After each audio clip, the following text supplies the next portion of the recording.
Hey y'all, it's Brandon with Voodoo Forge, and I had an arts and crafts show last weekend.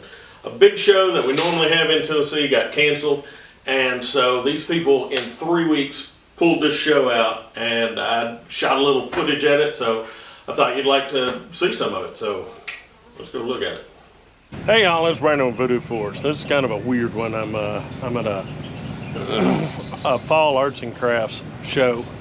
And those are kind of few and far between this year, but this is the Sunday. This is the second day and last day of it, and all the dealers are coming in. But anyway, I just thought I'd show you a little bit of what goes on at one of these.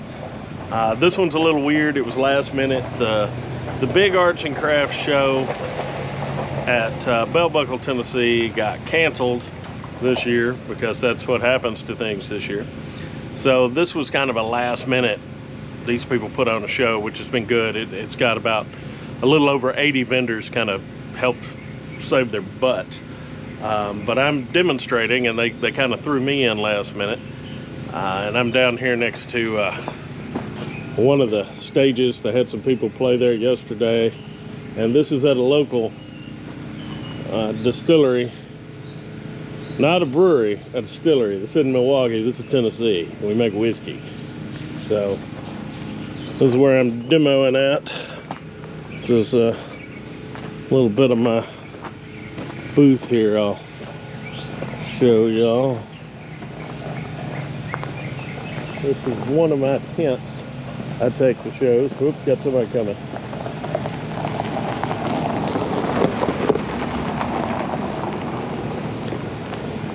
This is the smaller of my two tents I take to shows.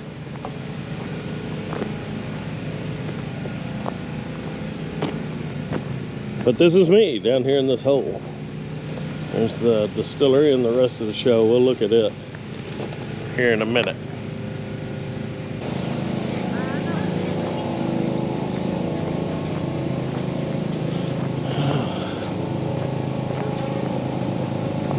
Up here, that is the restaurant. And here's more of the vendors. Most everybody has a 10 by 10. I actually have not been up here yet. I've been so busy. Gotta get out of the road and get mashed by a late vendor.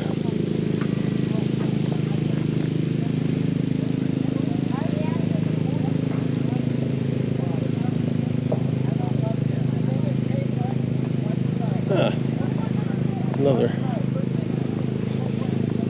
muddle guy.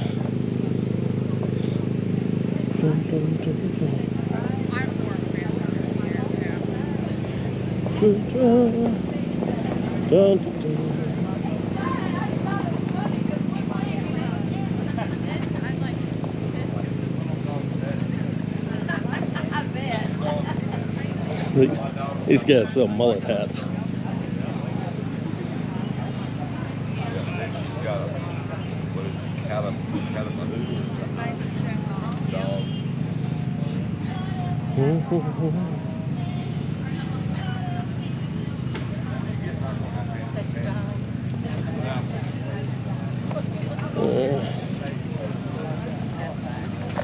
And all up there. So that's some of it. That's not even all of it. Yeah, this is the distillery. I didn't get a chance to wander up here. I bet there's not going to be any liquor sales today because it's Sunday in Tennessee.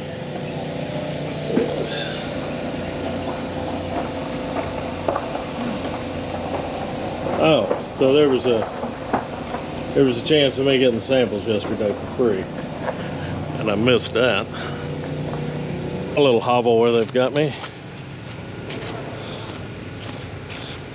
I already checked. There's a hole in that cooker. There's the spring back there where they get the water for the distillery. Little kids playhouse thing. My view out from my little hovel here. Parking is right there, and The parking, it's free to get in here. It's $5 donation to the local volunteer fire department to park. And then everybody that comes in or out has to go by me to get up the hill. So even though I'm down here by myself, this is a good spot. People are always hitting me up for marketing tips. Well, here's your marketing tip right here. It's the only one I'm going to give you. Free ice cold glass bottle Coca-Cola with the purchase of a hand-forged bottle opener. And then you make sure the price of the Coke is covered in the bottle opener. Well, I was walking to the south out of Roanoke. I caught a trucker out of Philly, had a nice long tow. But he's headed west from the Cumberland Gap, Johnson City, Tennessee. I gotta get a move on before the sun. Hear my baby calling my name. Okay, so where they were doing the music, you can't really tell, but there were people sitting up by the distillery watching. These guys weren't just performing to no one. But the second guy that got up there, young looking fella, and he come out with his guitar, and the first song he did was Buck Owens right off the bat. And he did a really good job, and then he covered all over the spectrum. He did the bluegrass songs and cowboy songs and some, you know, 90s grunge songs sung in a kind of Americana style. He was really good. He could cover anything. Well, the last few songs he did, this drunk hippie dude who had been in my, and I mean, he was totally polluted. I mean, this guy was barely standing up, and he came in my booth and he kept going, "Hey, brother, come here, brother," and just asking crazy questions. And he had the drunk lean to him, you know. But anytime this kid would finish the song, this guy's down there going, "Play the Dead, man! Play anything by the Dead!" Don't get me wrong, I like the Grateful Dead. Not so much that I get drunk in public places and scream at some poor kid with a guitar to perform Dead songs, but this guy did it. And finally, to this young man's credit, he was like, I've never performed one, but I know the words to a Grateful Dead song, and I think I can get the chords. And he busted out "Friend of the Devil," and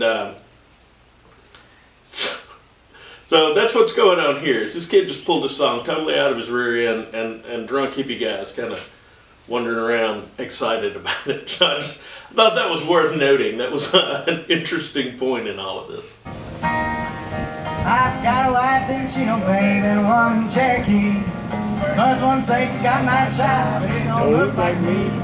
Said I'll run, but I take my time. Friend of the devil is a friend of mine. I've been home for daylight, just might get some sleep tonight. We are about loaded. I skipped most of that because that's not a fun part. Here's from up by the distillery here.